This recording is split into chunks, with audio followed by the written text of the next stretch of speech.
السلام ورحمۃ اللہ وبرکاتہ۔ محترم بھائی، میں نے یہ پوسٹ دیکھ لی ہے، تحریر جو آپ نے بھیجی ہے کہ لڑکی لڑکا بالغ ہو جائیں، وہ اپنا نکاح کریں، ماں باپ کی رضامندی ہو یا نہ ہو تو نکاح صحیح ہے۔ یہ بالکل باطل بات ہے، مردود بات ہے، کتاب و سنت کے خلاف بات ہے جی۔ اور یہ یہودیوں، مجوسیوں اور مشرکوں جو ہے نا لوگ، غیر مسلم لوگ، یہ ان کا طریقہ ہے، ان کی سوچ ہے۔ یہ کوئی اہل توحید کی سوچ نہیں ہو سکتی، کتاب و سنت پر چلنے والے کی سوچ نہیں ہو سکتی۔ اس لیے کہ نبی کریم صلی اللہ علیہ وسلم کی واضح حدیث، لا نکاح الا بولی، ولی کی اجازت کے بغیر نکاح ہے ہی نہیں، یعنی نکاح ہی نہیں ہوتا جی۔ اس کے علاوہ وہ سنن ابی داؤد کی روایت جو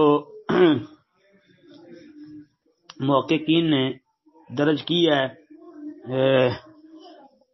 ایما امرأۃ نکحت بغیر اذن ولیہا فنکاحها باطل فنکاحها باطل فنکاحها باطل، کہ جو ولی کی اجازت بغیر نکاح کرے، جو بھی عورت ولی کی اجازت بغیر نکاح کرے، اس کا نکاح باطل ہے، باطل ہے، باطل ہے۔ 3 دفعہ نبی علیہ السلام نے یہ بات کہی۔ تو لہذا یہ تو بھائی بالکل باطل اور مردود بات لکھی ہے جی، اس کی کوئی حیثیت نہیں ہے دین میں۔ السلام علیکم ورحمۃ اللہ۔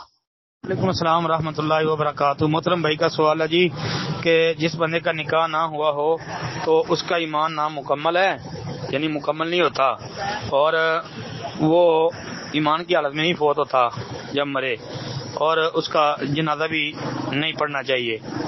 نہیں جی، ایسی کوئی بات ہی ہمارے علم کے مطابق قرآن و سنت میں کہیں پر بھی نہیں ہے، اور کسی نے خود نہ بنائی ہو، کیونکہ نبی کریم صلی اللہ علیہ وسلم کے فرامین سے یہ بات تو واضح ہوتی ہے کہ یہ جی نکاح جو ہے وہ سنت ہے جی، اور اس سنت سے اعراض نہیں کرنا چاہیے۔ جس کے پاس وسائل موجود ہیں، جس کے پاس قوت طاقت موجود ہے، اس کو ضرور نکاح کرنا چاہیے۔ ہاں، اگر کسی وجہ سے کسی کا نکاح نہیں ہوتا یا وہ نکاح نہیں کر پاتا تو یہ کہہ دینا کہ وہ ایمان پہ نہیں مرا اور اس کا جنازہ جائز نہیں ہے، حجی ایسی بات جو ہے یہ درست نہیں ہے۔ السلام علیکم ورحمۃ اللہ۔